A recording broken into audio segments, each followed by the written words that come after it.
Brad Simmons didn't look up from his notes when she walked in. He waited until she sat down, until she opened her notebook, until she uncapped her pen. Then he looked up, slow, deliberate, and said it loud enough for the whole conference room to hear. Did somebody forget to tell HR that we don't do charity placements here? Last thing this team needs is a diversity checkbox sitting at my table pretending she belongs in a room like this. Laughter from 2 people. Silence from 18. Zoe Carter did not look up. She introduced herself anyway. Calm. Professional. Zoe Carter. Finance and marketing intern. Brad tilted his head like she'd said something amusing. Sweetheart, I've got suits in my closet worth more than your entire education. Let's not pretend you earned a seat at this table. Someone coughed. Nobody spoke. Then Zoe made the mistake, if you could even call it that, of pointing out a factual error on his slide. Quietly. Professionally. With the source pulled up on her laptop. Brad smiled. The kind of smile that doesn't reach anything behind the eyes. You know what I love about people like you? Always so eager to prove something. Always so loud about it, too. Then he picked up his coffee mug, full hot, still steaming, and threw it. Not nudged, not dropped. Threw it. Across the conference table. The ceramic shattered at the edge near her seat. Hot coffee exploded across her blazer, her forearm the backs of both hands. 20 people in that room. Not one of them moved. But here's what Brad Simmons had no idea about the black woman sitting across from him, with burned hands, and a face that gave him absolutely nothing. He had no idea whose daughter she was. Don't go anywhere. Drop your location and local time in the comments right now. I want to see where in the world this story is landing. And if you're not subscribed, yet stay with us. You're going to want to see how this ends. Zoe Carter woke at 5:47 that morning. Not because an alarm told her to, because she'd been lying awake since 4:30 running through everything she needed to remember. She was 22 years old. A Spelman College graduate, double major in communications and marketing, GPA 3.8. She had spent 3 months preparing for this internship, the way other people prepared for finals, late nights, public filings, industry reports, annotated in the margins. She had not told anyone at Hargrove and Sloan who her father was. She had earned her spot on credentials alone, and she intended to keep it that way. She dressed carefully. Navy blazer, pressed white blouse, the pearl earrings her grandmother gave her at graduation. She had chosen each piece the night before, laid them out on the chair by the window, stood in front of the mirror for a long moment before picking up her bag and going downstairs. Her father was already in the kitchen. Chief Raymond Carter was 54 years old with silver temples and the kind of stillness that comes from 30 years of walking into rooms where something has already gone wrong. He was Atlanta's first black police chief, though that wasn't how Zoe thought of him. She thought of him exactly like this at the kitchen counter, both hands around his coffee mug, watching her come down the stairs the way he always had. Like she was the most important thing he'd ever been trusted to protect. He set the mug down. He crossed the kitchen. He straightened her collar, adjusted the left lapel of her blazer by half an inch, and stepped back to look at her. "Show them what a Carter does, baby girl." Zoe smiled. She kissed his cheek. She walked to the door. In her phone, his contact was saved simply as Dad. No rank, no title, no department. Just Dad. Nobody at Hargrove and Sloan Creative Agency had any reason to connect the name Zoe Carter to the name on the Atlanta Police Department's official letterhead. Nobody had thought to ask. Nobody would until it was too late to matter. Hargrove and Sloan occupied 3 floors of a glass building on Peachtree Street in the heart of Midtown Atlanta. The lobby had polished marble floors and a receptionist desk that looked like imported stone. The company logo, brushed gold letters, clean serif font, was mounted on the wall behind the desk. To the left, a rotating display of client campaign work, a luxury automaker, a national healthcare network, Vertex Technologies' most recent brand refresh. The kind of clients whose names other agencies said carefully like they were breakable. Zoe arrived at 7:45 in the morning. The receptionist confirmed her name against a printed list, handed her a thin manila folder without looking up, and told her a junior assistant would walk her to her workspace on the 18th floor. The assistant's name was Devon.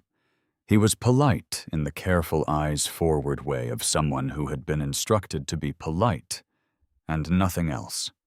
He walked her to the elevator, walked her off the elevator, walked her east down the corridor, past the creative bullpen open floor, standing desks, natural light, and stopped at a desk positioned just outside the copy room, between the paper shredder and the supply cabinet. "This is your space for the internship," Devon said. Then he left. Zoe set her bag down. She looked at the desk. Then she looked to her left through the full glass wall of the main intern suite.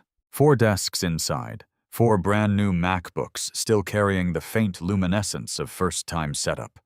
4 welcome kits arranged neatly at each station company-branded notebooks, tote bags with the Hargrove and Sloan logo, printed letters on cream stationery sealed with the agency's emblem, a bowl of fresh fruit in the center of the shared table, a small potted succulent at each workstation. One of those desks belonged to Jordan Walsh. She knew this from the intern intake list she'd reviewed before arriving. All 6 names positions, assigned mentors clearly listed.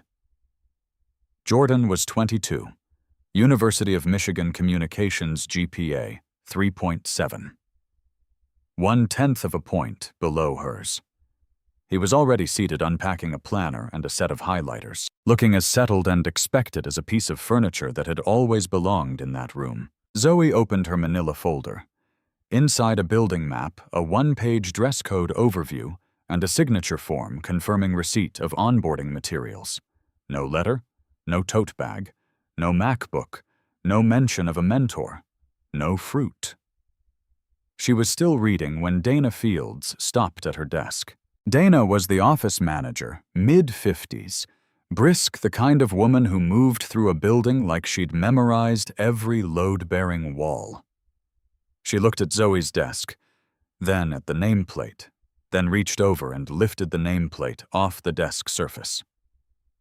"There was a seating mix-up," Dana said, already relocating the nameplate to the corner of the supply shelf behind the desk. "This arrangement works better for the team's flow." Zoe looked at her nameplate on the shelf. She looked at the copy machine 6 inches from her left elbow. She looked through the glass at Jordan Walsh, who was now being walked around the intern suite by Devon, introduced to 3 senior associates with handshakes and smiles. "Of course," Zoe said. She took out her own laptop from home and opened it. At 8:58 a.m., Brad Simmons arrived on the 18th floor. 44 years old, tailored charcoal suit, the confident, unhurried stride of someone who had moved through every room in this building and never once felt unwelcome in any of them. He walked directly to the intern suite. He shook Jordan's hand with both of his.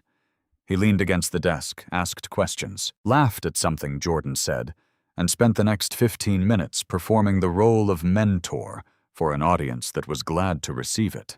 He did not look in the direction of the copy room once. At 9:52, the calendar notification appeared on Zoe's screen. Weekly campaign briefing. Conference room C. All interns required. 10 o'clock sharp. She saved her work. She picked up her notebook and her pen. She walked toward conference room C. She had spent 3 hours the night before reading Vertex Technologies' most recent consumer research report, 74 pages publicly available on the company's investor relations page, carefully annotated. Not because anyone had told her to, because Vertex was the agency's largest active client, and she believed in knowing the room before she walked into it. She had no idea what was about to happen in that room. But she went in anyway. Because that is what you do when you have earned something, you show up for it. Conference Room C held 20 people that morning, arranged along both sides of a long, narrow table with a projector screen at one end and a wall of floor-to-ceiling windows overlooking Peachtree Street, 17 floors below. By the time Zoe walked in, at 3 minutes to 10, every seat was taken except one, a chair at the far end, wedged between a junior associate she didn't know and the edge of the projector cart. She sat. She opened her notebook. She uncapped her pen. Brad Simmons was already at the whiteboard, marker in hand, the slide deck loaded behind him. He moved through the first 3 slides quickly. Agency updates, a brief on the Q4 creative calendar, quarterly staffing notes. His delivery was practiced. He had the rhythm of a man who had stood at the front of rooms for a long time and expected the room to stay with him without needing to be asked. Zoe stayed with him. She followed every slide. She took notes. She did not say anything until slide 4. Brad circled a figure with his marker and turned to the room. Q4 push is targeting the 35 to 54 demographic. That's where Vertex's growth is concentrated. That's where we're putting the budget. Zoe looked at her notes, then at the screen, then at her notes again. The consumer research report she had read the night before, published 7 weeks ago, publicly available on Vertex Technologies' investor relations page, showed the company's fastest-growing customer segment was 24 to 38. The 35 to 54 figure on Brad's slide was sourced from a report 2 full years out of date. If the agency built a Q4 campaign on that targeting, they would spend their clients' budget chasing the wrong audience during their biggest sales quarter of the year. She raised her hand. The room shifted. A few heads turned. Brad kept his eyes on the board. "I think there might be a data error on slide 4, Zoe said. Her voice was even, not loud, not apologetic, not performing anything, just steady and factual. The 35 to 54 targeting doesn't match Vertex's most recent consumer report. Their fastest-growing segment right now is 24 to 38. I can pull the document up if that would help." The room went completely still. Brad turned from the whiteboard slowly. He looked at her the way people look at something they hadn't planned for and weren't sure yet how to categorize. "I'm sorry. Who are you?" "Zoe Carter, finance and marketing intern." He repeated it quietly, as if deciding whether it was worth storing. Then he smiled, controlled a smile that had nothing warm behind it. "Right, the intern." He turned back to the screen. "As I was saying, the data is publicly available, Mr. Simmons." Zoe kept her voice exactly where it had been. "It's on Vertex's investor relations page. The report came out 7 weeks ago. I can pull it up right now." Someone near the middle of the table looked at the floor. Someone else shifted in their chair. Brad set the marker down on the tray. He turned to face her fully this time. "Sweetheart." The word landed like something dropped from a height onto a hard surface. "I have suits in my closet worth more than your entire education. I've been running this account for 6 years. You've been in this building for—" He glanced at his watch with the patience of a man performing patience 2 hours. "So let's not do this." "The report is from 7 weeks ago," Zoe said. "The slide is using data that's 2 years old. I'm not trying to make a point, I'm pointing out a discrepancy that could affect the client." Someone exhaled at the far end of the table. Nobody spoke. Brad picked up his coffee mug. He walked the length of the table toward her end, slow, deliberate, the walk of a man reminding a room that the space belonged to him. He stopped near his own chair. He looked at her across the table's length. The mug was full, still steaming. He held it loosely at his side. "You know what I love about people like you." His voice had dropped into something quieter and considerably more dangerous. "Always so eager to prove something. Always so loud about it, too." Then his arm moved. The mug left his hand. It crossed the table in less than a second, and shattered against the edge near Zoe's seat. Ceramic fracturing into 4 pieces, and hot coffee exploded outward across her blazer, her forearm, the backs of both her hands. The sound of the impact, the crack of ceramic, the flat slap of liquid, was the only sound in the room. 20 people. Not one of them moved. Not one of them made a sound. The room had gone the kind of silent that happens when something so far outside the boundary of acceptable occurs that the brain requires a moment to confirm what the eyes have just witnessed. Brad looked at her across the wreckage of his mug. His voice was completely calm. "Next time you embarrass me in front of my team, you won't get a second day here." In the back corner of the room, below the table's edge, an account assistant named Marcus Reed had his phone face up on his lap. He had started recording at the moment Zoe raised her hand, instinct more than intention. He kept recording until Brad turned back to the projector. Then he looked at what he had captured on his screen, and something heavy settled into the center of his chest. Zoe looked down at her hands. The backs of them were already red, the red that arrives just before the real pain does. She looked at the broken pieces of the mug beside her chair. She looked at Brad's back, already turned away from her, already moving forward like she had stopped being relevant. She said very quietly, "You broke your mug." She closed her notebook. She stood. She walked out of conference room C without looking back. In the women's bathroom, she ran cold water over both hands for a long time. She stood at the sink. She looked at herself in the mirror for 30 full seconds. She was still here. She was still standing. Her blazer was ruined. She reached into her bag, pulled out her phone, opened her contacts. Her thumb moved to one name and stopped there. She stared at the screen for 7 seconds. Then she put the phone back in her bag. Not yet. She went back to her desk. Not to cry, not to call anyone, not to the lobby, and out through the front door, which is what every instinct in her body was suggesting she do. She went back to the desk beside the copy machine, sat down in the chair, and opened her laptop. The coffee had dried on her blazer into a long, dark stain that pulled the fabric stiff across her forearm. Her hands still hurt, a low, persistent burn she knew would deepen over the next hour. She pulled a small travel bottle of aloe vera from her bag. Her grandmother had always told her to carry one. She applied it carefully to the backs of both hands, let it sit, and kept working. The first thing she did was pull up the Vertex Technologies Consumer Research Report, the full 74 pages.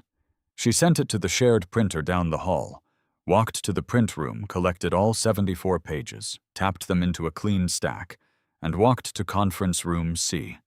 She could hear Brad's voice through the door. The briefing was still running. She crouched down and slid the report underneath face-up executive summary on top. Then she stood up and walked back to her desk. Nobody acknowledged it. No reply, no knock, no email. The report simply disappeared into the room like everything else she had done that morning, completely, thoroughly, without a trace of recognition. She built the folder at 11:17 a.m. She named it simply Records. And she began filling it with the precision of someone who understood that documentation is not paranoia. It is preparation. A time-stamped photograph of her workspace beside the copy machine. A screenshot of the intern suite through the glass wall, the MacBooks, and welcome kits clearly visible. A screenshot of the intern handbook page 3, section 1.4. All interns will receive equivalent onboarding materials and workspace assignments upon arrival. A screenshot of the calendar invite for the 10 a.m. briefing showing her name on the required attendees list. A photograph of the backs of her burned hands taken in the bathroom light timestamp 10:38 a.m. She added each item quietly, methodically, the way a person builds something they intend to use later. At 11 minutes past 11, Alicia Vance walked past her desk. Alicia was 54 years old. Close-cropped silver hair, reading glasses pushed up on her forehead. the quiet movement of someone who had outlasted a great many storms inside the same building. She had been a senior copywriter at Hargrove and Sloan for 12 years. She moved through the office with the efficiency of a person who no longer needed to prove anything to anyone, and had decided long ago to spend that freedom on her work. She stopped at Zoe's desk. She looked at Zoe's hands, the redness, the careful way Zoe was positioning them around the keyboard, the aloe still faintly visible. She looked at the stained lapel of the blazer. Then she looked at Zoe's face. "You okay?" It was the first time anyone in that building had asked. "I'm fine," Zoe said. "Just need some water." Alicia held her gaze for a moment longer than the exchange required. Something moved across her face, old, and carried at a depth just below where it could be easily named. Then she nodded once and continued down the hallway. But she did not go back to her desk. She went to her office. She closed the door to 3/4. She sat down and opened the bottom drawer of her filing cabinet. Beneath a row of hanging folders was a notebook, small brown leather cover, gone soft from years of handling. She lifted it out and set it on her desk. She did not open it. She looked at it for a long moment. Then she put it back in the drawer, closed it, and stared at the wall. At noon, Dana Fields circulated the team lunch order. A catered spread from a restaurant on Peachtree charged to the department. The distribution email went to 31 people. Zoe's name was not on the list. She ate a sandwich from a brown paper bag at her desk. She had packed it herself that morning. She hadn't known if the agency provided lunch for interns. She still didn't know whether they did, because the question had never been answered for her specifically. Across the floor, past 2 hallways and a set of fire doors, she could hear the sound of people laughing. Jordan Walsh walked past her desk on his way back from lunch at 12:41 p.m., moving with the easy, unhurried stride of someone whose afternoon was already taken care of. He slowed as he passed her workspace. He glanced at her blazer, at the stain still visible across the lapel. He looked at her hands briefly. Then he looked at the floor and kept walking. At 1:03 p.m., Priya Mehta stopped at Zoe's desk. Priya was Hargrove, and Sloan's HR director, mid-40s, measured the kind of professional who carried authority in the way she stood, rather than the volume of her voice. She had a clipboard. She looked at the backs of Zoe's hands. Then at the desk itself, the copy machine, the shredder, the supply shelf with its displaced nameplate. "Did you receive your full onboarding packet?" she asked. "I received a folder," Zoe said. Priya wrote something on her clipboard. She looked at what she'd written, then back at Zoe. "I'll follow up on that," she said. She walked away. Zoe watched her go and wondered what follow-up meant in a building like this. She wondered if it meant anything at all, or whether it was simply the phrase people used when they wanted to leave a desk without making a promise. At 1:47 p.m., Marcus Reed sat in the single-stall men's bathroom on the 18th floor with his phone held in both hands. He watched the video he had recorded that morning for the 3rd time. He watched Zoe raise her hand. He watched Brad cross the room. He watched the mug leave Brad's hand and shatter against the table edge near Zoe's seat. And he heard the impact louder in the recording than it had felt in the room. And then he heard Brad's voice, perfectly clear in the silence that followed. "Next time you embarrass me in front of my team, you won't get a second day here." Marcus sat there for a long time. His thumb moved to the share icon and stopped. He thought about his lease. He thought about his 8 months of performance reviews, all of them strong, all signed off by Brad. He thought about how Brad had told him once in a hallway, "You're one of the good ones, Marcus," and how Marcus had said thank you, and how that had sat wrong inside him for 3 weeks afterward. He put the phone in his pocket and walked back out to the floor. But he did not delete the video. At 2 o'clock in the afternoon, Dana Fields appeared at Zoe's desk with a printed task sheet. 4 archival boxes stacked against the wall of the storage room at the end of the east corridor. Client intake forms from 2019 never digitized. Dana's instructions were precise and entirely without context: sort by client name, then by date, received, then flag any incomplete submissions with a red sticker. There were no red stickers provided. Zoe found a sheet of them in the supply cabinet and brought them herself. She carried the first box to her desk and started working. No other intern had been assigned archival work. She knew this because she had checked the task distribution board outside the intern suite that morning. Jordan Walsh was building a competitive brand analysis for the Vertex account.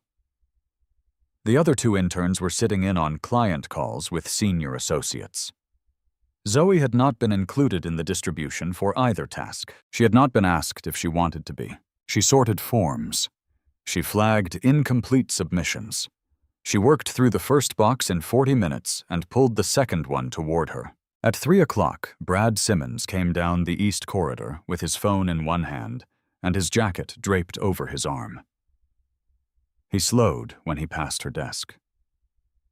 He looked at the archival boxes. He looked at the red sticker sheet. He looked at her face, and something in what he saw there appeared to satisfy him in a way he made no effort to conceal. He said it loud enough for 3 nearby desks to hear clearly. At least she's good for something. Then he kept walking. Marcus Reed heard it from 12 feet away.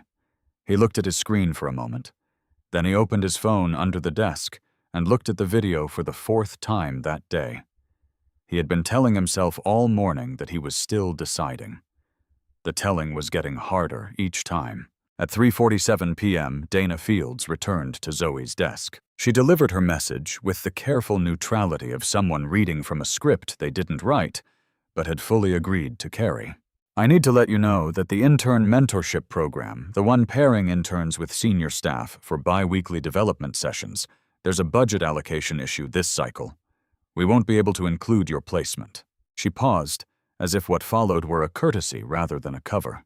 It's nothing personal. Just how the numbers worked out this quarter. Zoe looked at her steadily. The intern handbook lists the mentorship program as mandatory for all intern placements. Section 2.3. Dana's expression did not change, not even slightly. I'll make a note of your concern. She turned and walked back toward the main corridor. Zoe opened her laptop. She pulled up the intern handbook, PDF, scrolled to page 4. Section 2.3.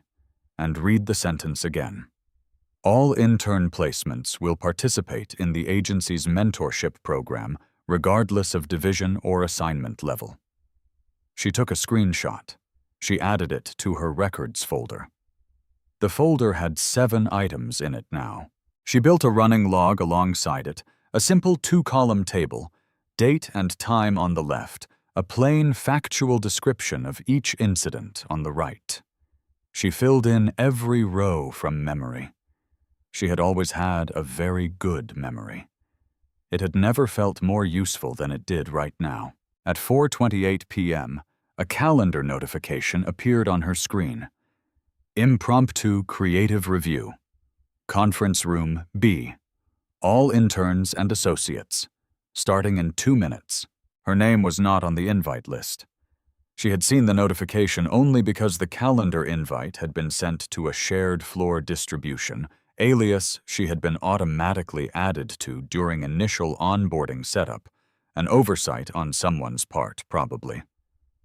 Dana's probably not deliberate, probably not going to be corrected. Either way, she knew the meeting was happening. She saved her work. She walked down the corridor. She knocked once on Conference Room B, and pushed the door open. The room had 11 people in it. Jordan Walsh sat in the front row with his laptop open. Brad was at the head of the table marker in hand, mid-sentence, the room arranged and attentive around him the way rooms arranged themselves around Brad Simmons, as a matter of habit. Every chair was taken. Brad looked up when the door opened. His expression moved through recognition, calculation, and decision in the space of 2 seconds. It was a fast calculation. He had made it many times before. This is for the creative team, he said. "Your data entry." He said it the way a person says this elevator is full, descriptive, final, requiring no further discussion from anyone. Zoe stood in the doorway for 1 full second. She looked at the room. Jordan Walsh was looking at his laptop screen. Alicia Vance was seated along the far wall, and she had looked up the moment the door opened, and she was looking directly at Zoe now. Not with indifference, not with anything that would cost her anything, but with something uncomfortable and unresolved that lived between those two things, in a space Alicia had been occupying for a long time. Alicia opened her mouth. She closed it. She looked at her own hands resting on the table. Zoe let the door fall shut. She walked back down the corridor, past the copy machine, past the supply cabinet, sat down at her desk, opened the records folder, added a new row to the log, and picked up the 4th archival box. On her way to the bathroom at 5:15, she passed through the break room. On the bulletin board beside the refrigerator, framed in thin black plastic, was a photograph last year's intern cohort, 6 people standing in front of the Hargrove and Sloan banner on what appeared to be the rooftop deck. All 6 were smiling. All 6 were white. Zoe stood in front of it for a long moment. Nobody walked through the break room while she was standing there. Then she went to the bathroom and came back to her desk. At 5:29 p.m., as the floor began emptying for the evening, Marcus Reed stopped at Zoe's desk. He did not make eye contact. He did not say a word. He placed a yellow sticky note face down beside her keyboard and walked to the elevator without looking back. Zoe flipped it over, a phone number written in careful small print, and 4 words beneath it. "You should see this." She sat in her car on the 3rd level of the parking structure at 6:15 in the evening. The engine was off. The garage lights hummed overhead in that particular way of structures that were never designed for human comfort. Flat institutional, the kind of light that makes everything look slightly more tired than it actually is. Around her level 3 was almost empty. The cars that remained belonged to the cleaning crew, and 1 or 2 people upstairs still finishing something. She sat between all of that and the city below, and she didn't move. She took her phone out and texted the number from the sticky note. No introduction, no context, just a question mark sent into the silence. 3 minutes passed. Then a file appeared. She opened it. The video was 12 seconds long. Shaky at the edges, the natural consequence of a phone held flat against a knee under a conference table, angled slightly upward, trying not to be seen.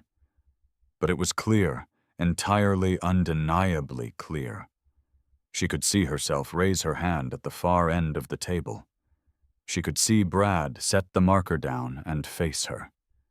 She could watch his arm move, watch the mug leave his hand, and she could actually hear through her phone speaker in a parking garage in the early evening, the crack of ceramic against the table's edge and the flat, wet sound that followed, and then his voice in the silence after it. "Next time you embarrass me in front of my team, you won't get a second day here." She watched it once, a second time, a third. Watching herself from the outside was different from having lived it from the inside.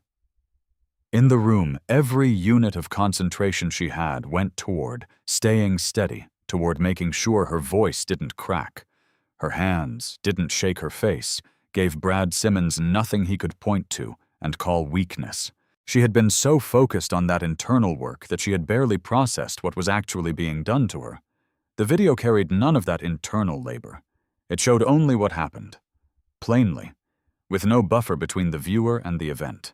Her hands were shaking now in the car alone. She could post this.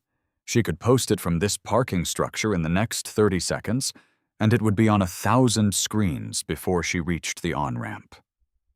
By morning, someone would have the agency name Brad Simmons' face, and everything that needed to be said attached to it. She knew exactly how fast something like this moved, had watched it happen to other people, in other buildings, had scrolled past those stories and thought about them, and moved on with her day. She was not other people.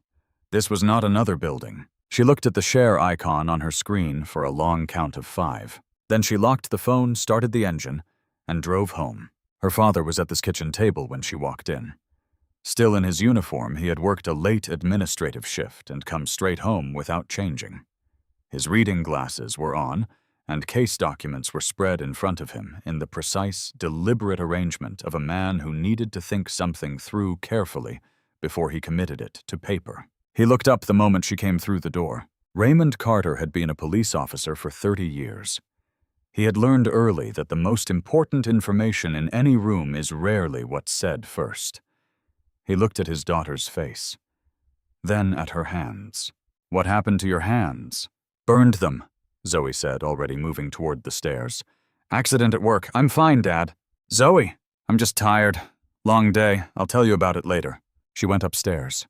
The bedroom door closed softly. Raymond sat at the table and did not read his files. He thought about the 3 things his daughter had just said quickly in sequence before redirecting. He had interviewed hundreds of people over his career, witnesses and suspects and families in shock, and he had learned that the truth almost always lives in the gaps, in the pause before the redirect, in the word chosen and the one deliberately left out. His daughter was intelligent, composed, and raised by a police chief. She was also 22 years old, and she had told him 3 things in a row that were not entirely true. He knew which 3. He said nothing because saying something now was not what she needed. He picked up his glasses. He put them back on. He stared at the page in front of him without reading a word. Upstairs, Zoe sat at the edge of her bed with the lights off. She laid the whole case out in her mind, the way she had watched her father do at the kitchen table, since she was a child, methodically, without emotion, item by item. The copy room desk, the missing welcome kit, the 4 archival boxes while other interns attended client calls, the mentor program exclusion. The conference room door closed in her face. The creative review door closed in her face. Every item documented, time-stamped, saved in a folder that now had 9 entries, and 12 seconds of video on her phone. She picked the phone up. She opened her contacts and scrolled to the name she had entered herself when she was 15, standing in this same room while her father waited in the doorway to make sure she'd typed it correctly. Dad. She looked at the name. She thought about what one call would do, how fast, and how completely, and how finally. She thought about walking into that building tomorrow, and what it would mean if she had made that call, and what it would mean if she hadn't. She set the phone face down on the mattress. She lay back in the dark. Not yet. At 7:15 the next morning, while Zoe was still asleep, Marcus Reed sat at his kitchen table in front of his open laptop. He had been awake since 2 o'clock. His coffee had gone cold beside him without being touched. He had spent the hours between 2 and 7 sitting with a question he already knew the answer to, the kind of question a person keeps circling when the answer requires something from them. They're still measuring whether they have. At 2:22 a.m., he created an anonymous account. He uploaded the 12-second video. He tagged Hargrove and Sloane's public Instagram handle. He wrote nothing in the caption. He pressed post. Then he sat with what he had done until it settled into something he could carry. By the time he arrived at the office at 8:40 that morning, the video had 43,000 views. Zoe stepped off the elevator at 8:47 in the morning and felt the difference before she could name it. The floor looked the same. The open-plan desks, the standing lamps, the soft mechanical hum of the building doing what buildings do. But something in the air had shifted a quality of attention, a fractional delay in the way eyes moved when she entered, and then moved away, the specific kind of stillness that descends on a floor that has been talking about something and has just stopped. She recognized the feeling before she understood it. The feeling of being known about before you've opened your mouth. She went to her desk. She set her bag down. She opened her laptop. Her personal phone had 4 unread texts from people she hadn't spoken to in weeks. One said, "Is this you? Please tell me this is not you." Another, "I saw the video. Call me when you can." The third was a link. The fourth was just her name followed by 3 question marks. She didn't open the link at her desk. She walked to the women's bathroom, locked the stall behind her, and opened it there. The video had 214,000 views. It had been posted to an anonymous account, with no bio, no photo, no previous content. It had been tagged to Hargrove and Sloane's public Instagram, which had 84,000 followers, and was currently receiving a new comment approximately every 11 seconds. The caption was blank. The footage was 12 seconds long. It didn't need a caption. Zoe watched it once more in the locked bathroom stall. Then she put her phone in her pocket, walked back to her desk, and opened the 4th archival box. She had not posted this. She sat with that fact, the precise, strange position of being the subject of something you didn't release, watching it exist in the world independently now past any individual's control. She had made a choice last night in that parking garage. Someone else had made a different choice at 2 in the morning. The video was in the world. There was nothing to be done about that now, except decide what she was going to do next. She sorted forms. She flagged incomplete submissions. On the other side of the floor, 3 members of the agency's communications team were clustered around a single desk in the way that communicated crisis without a word being spoken. Heads down, voices low. One of them on the phone, another scrolling through a screen with an expression Zoe recognized as the specific dread of someone watching a number climb that they cannot stop. The agency's main Instagram had 1,400 new comments since midnight. The public-facing email inbox had received 340 messages in 9 hours. A journalist from the Atlanta Journal-Constitution had called the agency's main line at 8:15 and left a voicemail requesting a statement. Brad Simmons arrived at 9:07 a.m. He was on the phone when he stepped off the elevator, and he ended the call before he'd taken 4 steps. Gerald Hargrove's assistant intercepted him within 30 seconds of his arrival and walked him directly to the senior partner's office on the corner. The door closed. The blinds were drawn. He did not emerge for 49 minutes.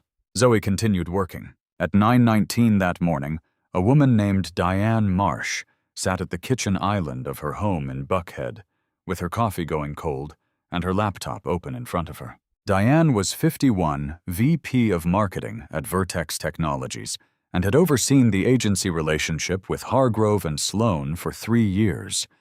She had personally argued for 2 contract renewals over the objections of her CFO, who believed the billing rate exceeded the strategic value. She had won both arguments. She watched the 12-second video to the end. Then she watched it again. She set her coffee mug down. She opened her contacts on her phone and scrolled to Gerald Hargrove's name. She looked at it. Then she kept scrolling. She found the agency's main line and dialed it instead. Gerald Hargrove could wait. The main line would be documented. She listened to it ring. At 10:03 a.m., the phone rang at Hargrove and Sloane's front reception desk. The receptionist, a 26-year-old named Tyler, who had worked the desk for 8 months and was having the worst morning of those 8 months, answered it on the second ring. The caller did not rush. His voice was measured and low, carrying the particular authority of someone who had spent decades using it in rooms where it was the thing that determined what happened next. "Good morning. My name is Raymond Carter. I am the Chief of Police for the City of Atlanta. I'm calling regarding an incident that occurred at your agency yesterday morning involving one of your interns. I'd like to speak with the person responsible for this office." Tyler did not know that the intern was currently sitting at a desk on the 18th floor sorting client intake forms from 2019. He did not know whose daughter she was. He knew that the chief of police was on his line, that the agency's social media was collapsing in real time, and that the most senior name he could reliably reach on the 18th floor at this moment was Brad Simmons. He transferred the call. The phone on Brad Simmons' desk rang at 10:04 a.m. He had returned from Gerald Hargrove's office 17 minutes ago. He was sitting in his chair with his jacket still on, doing very little. He stared at the phone for one ring. Then he picked it up. Brad Simmons. A pause. Measured, deliberate, the kind of pause that belongs to someone who has learned exactly how much silence a moment can carry. Mr. Simmons. The voice was quiet, and even entirely without heat. My name is Raymond Carter. I am the chief of police for the city of Atlanta. I'm calling about the young woman you threw a coffee mug at in your conference room yesterday morning. The one in front of 20 of your colleagues. Another pause. Shorter this time, more precise. That's my daughter. Brad's face went white. Then something below white, a gray, that surfaced from somewhere deeper, the color of blood, leaving a room all at once. His hand tightened around the receiver. His jaw closed. He opened his mouth, and then could not find what he had meant to say with it. On the other side of the glass wall of his office, an associate named Kelly, who had sat 2 desks away from Brad Simmons for 4 years, and thought she had seen every version of him, there was stopped typing. She looked at his face through the glass. She had never seen it look like that. Like a man who had just heard a sound he recognized, low, final, coming from the direction of consequences, and understood in the space of a single held breath that it had always been heading toward him. The call lasted 4 minutes and 11 seconds. When it ended, Brad Simmons set the receiver down on his desk and sat very still. His jacket was still buttoned. The blinds on his office glass were open. On the other side of them, an associate named Kelly had stopped typing and was watching him the way you watch someone standing too close to a ledge carefully without moving. Not entirely certain what she was supposed to do with what she was seeing, Brad straightened his jacket. He looked at his screen. He looked at the phone. He did not call legal. He did not call HR. He sat in his office and waited for something he couldn't have named. He would find out what it was at noon. At 11:38, a black sedan pulled into the agency's visitor parking on the ground level. The man who stepped out was 54 years old, wearing a gray wool jacket and dark slacks. He did not wear his uniform. He had left it at home deliberately. This was not a police matter. This was a father matter. In 30 years of law enforcement, Raymond Carter had learned that the distinction between those two things was not always obvious from the outside, but it was always important on the inside. He crossed the lobby and introduced himself to the receptionist. Her face went through several things in rapid succession. Gerald Hargrove came down from the 19th floor within 4 minutes. He was 63, silver-haired, and had built an agency through 3 decades of reading rooms and adjusting accordingly. He shook Raymond's hand in the lobby. It was a different handshake from the ones he gave clients, firmer, briefer, the handshake of a man who understood exactly what kind of situation he was standing in. Chief Carter, please follow me. The elevator took them to the 17th floor, a conference room with a glass table, 8 chairs, and a window overlooking Peachtree Street in the early afternoon light. Gerald Hargrove sat at the head of the table. Priya Mehta, who had been waiting, sat to his right with a manila folder in front of her. Raymond Carter sat across from them. Both folded his hands and did not rush. And, "I'll be direct," he said. "I'm not here to file a criminal complaint, not yet. I'm here because my daughter walked into this building yesterday morning to do a job she earned, and a man in a position of authority threw a coffee mug at her, burned her hands, and told her she wouldn't last another day. And from everything I understand, that was the most visible part of a very long first day." And Gerald Hargrove said, "We are taking this with the full seriousness it deserves, Chief Carter." "I know you are," Raymond said. "Tell me what that looks like." Priya Mehta opened her folder. She spoke without performance, laying out what she had documented, the onboarding checklist that did not include Zoe's name. The desk assignment beside the copy machine, while 4 other interns occupied fully equipped workstations in the glass suite. The mentor program exclusion communicated verbally and without documentation. The creative review Zoe had not been invited to. The archival boxes. 4 of them. From 2019. "I documented all of this yesterday afternoon," Priya said. "I did not act on any of it. I should have."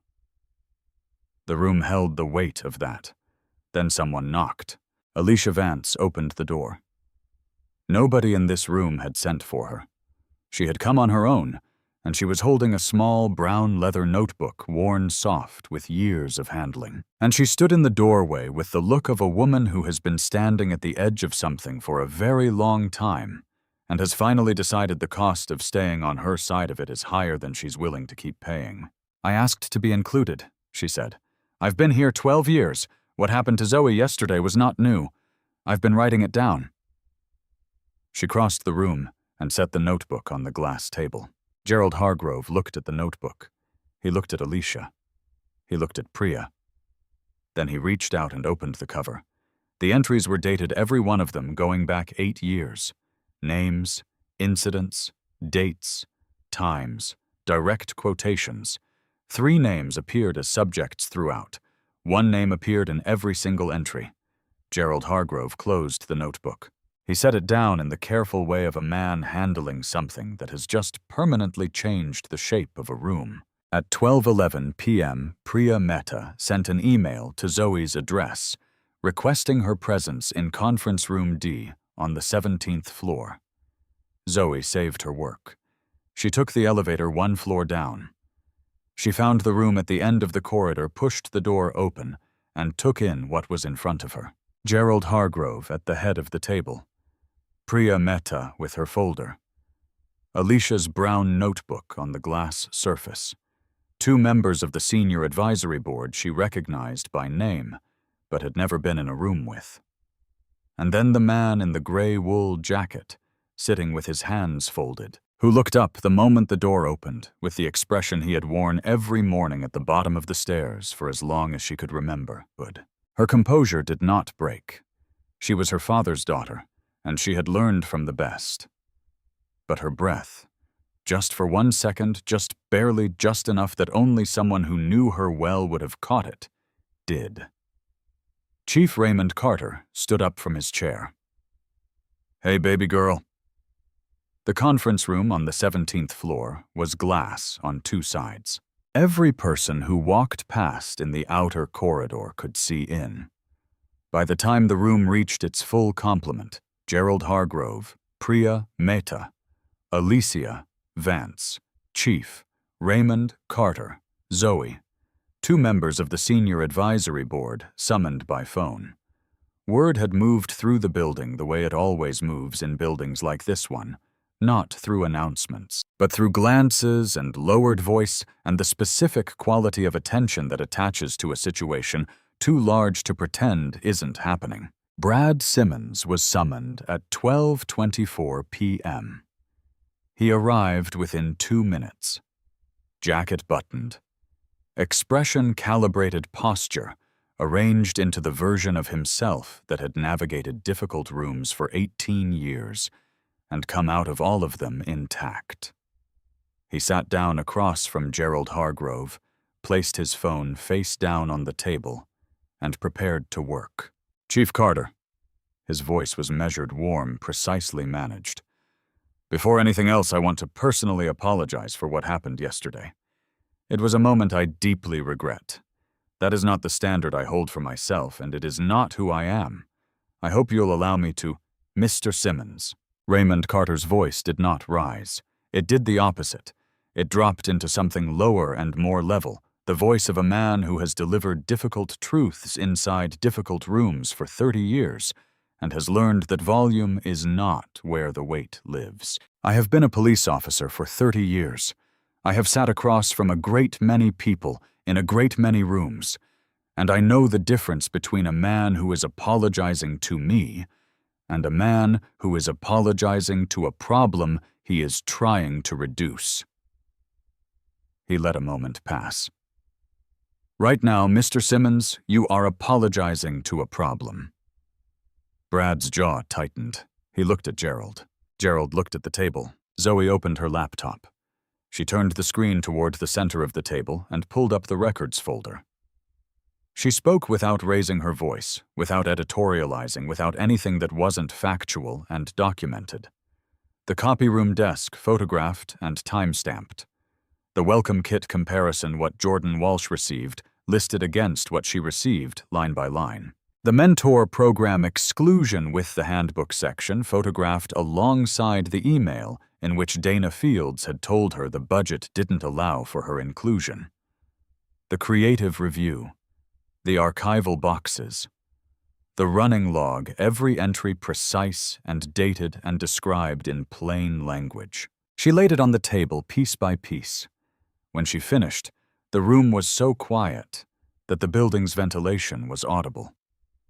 Marcus Reed, who had been sitting at the far end of the table with his hands flat on the surface, reached into his pocket and placed his phone on the glass.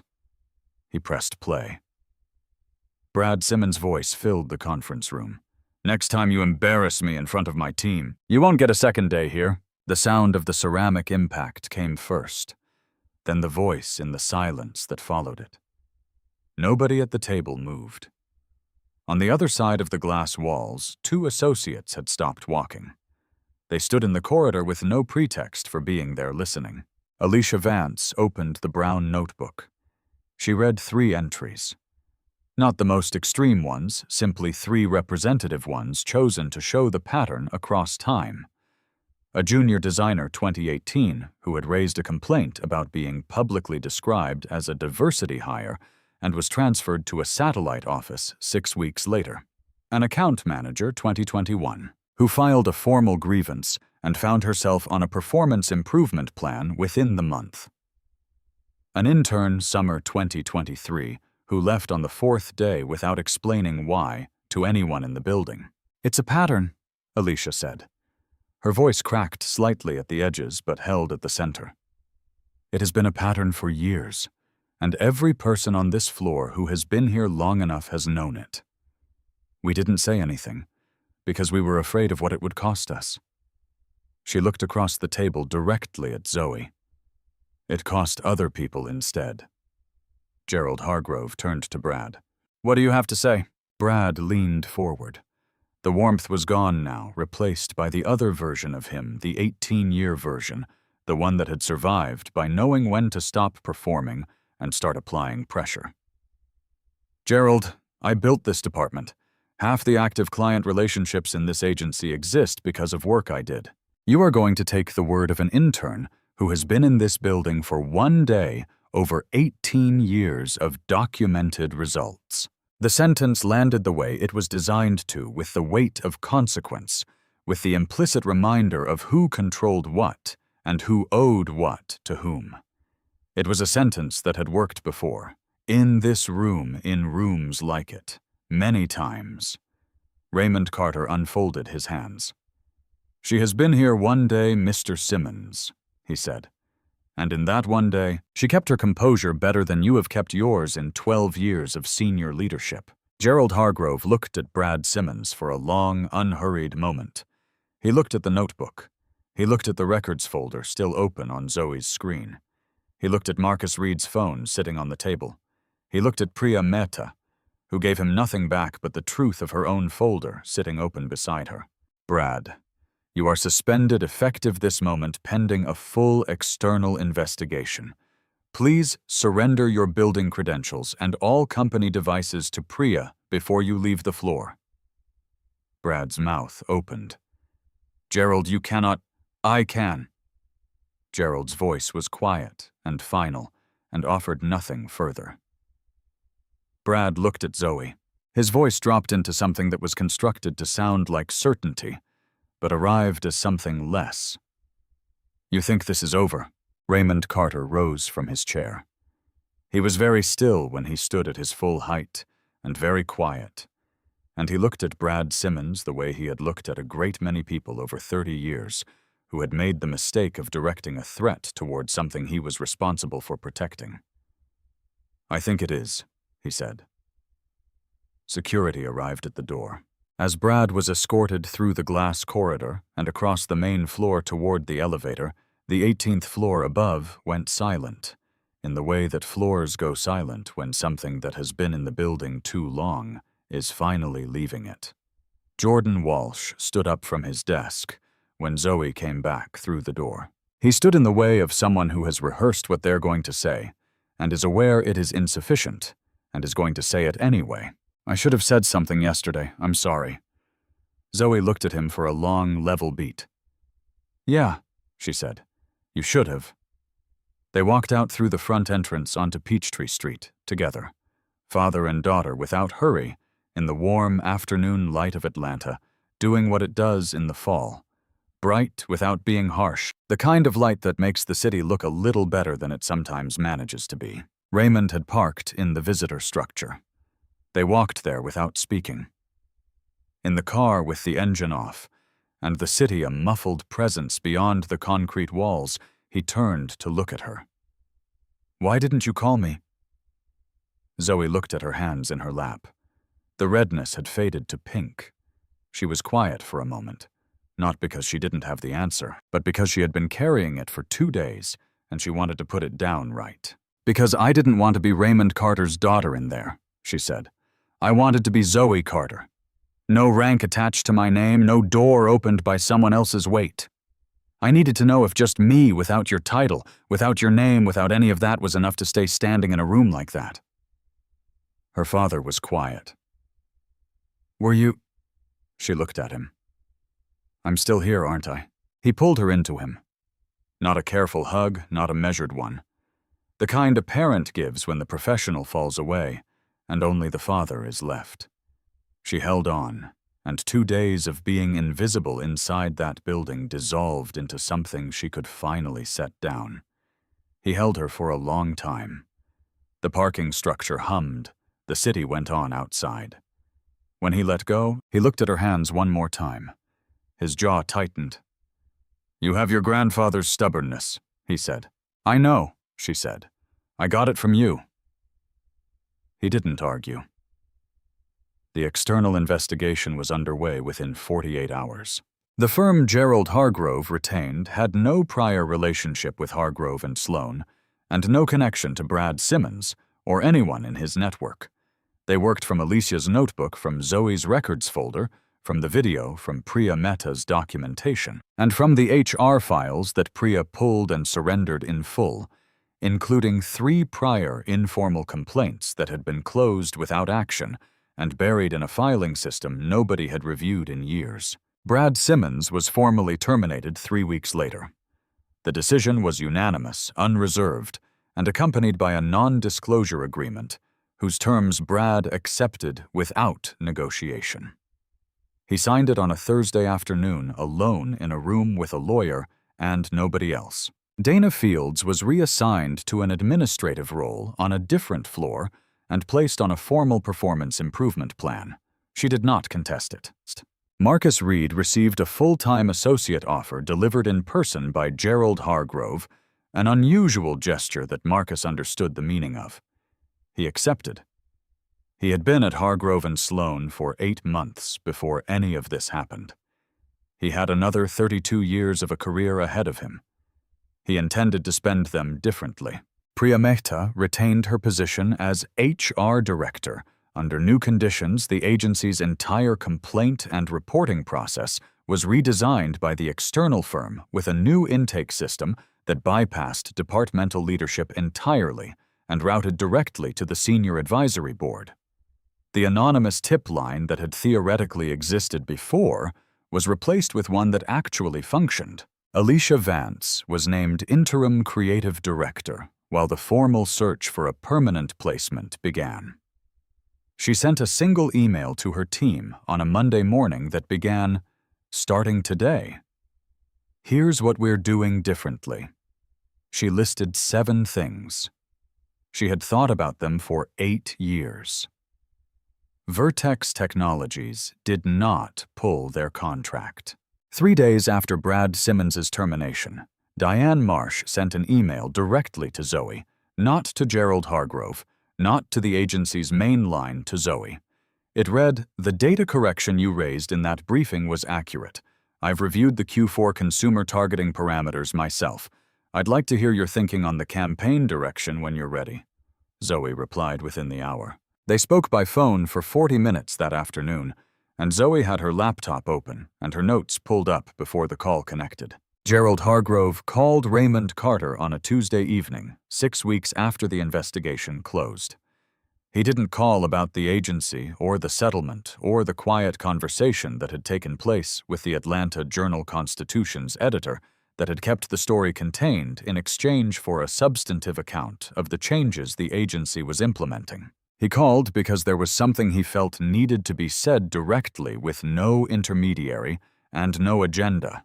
"Your daughter," he said, "is going to be exceptional." Raymond let a moment pass. "I know," he said. "I've known since she was 12 years old." Zoe Carter completed her internship 10 weeks after the morning a man had thrown a ceramic mug across a conference table and told her she wouldn't survive a second day. Her performance review was conducted by a 3-person panel with no prior connection to Brad Simmons. They evaluated her vertex analysis, 12 pages accurate sourcing, 3 strategic recommendations the agency adopted in modified form. They evaluated her conduct across 2 days that would have ended most people's first week. The offer came back full-time junior strategist, start date of her choosing. She chose the following Monday. Her first project as a permanent employee was building the agency's new intern onboarding program from the ground up. She designed it the way she wished someone had designed it for her. Identical welcome kits, identical workstations, identical access and introductions, and first-day walkthroughs for every intern, regardless of background. A 2-person sign-off checklist completed before the intern's first hour was done. A complaint reporting process managed outside the departmental chain by a designated board-level contact whose name was printed on the handbook's first page. Outside the elevator bank on the 18th floor, she had a small framed card mounted flush to the wall. White background, dark text, clean, simple font. Everyone who walks through this door deserves to be here. On her first official morning as a permanent employee, Zoe stepped off the elevator at 7:50 a.m. Same corridor, same floor, same building where 2 mornings ago a man with 18 years of unchecked authority had told her she had no place in a room like this. She walked past the glass intern suite. 4 desks, 4 welcome kits, 4 new faces who would each be introduced to the entire team before 10 o'clock by name and school and what they were working on. Alicia Vance was at the coffee station at the end of the hall. She looked up when Zoe came around the corner, and she smiled. Not the complicated smile of someone managing guilt and relief in equal measure, but a simple, warm, uncomplicated smile. The kind that doesn't need anything from you. She held out a cup.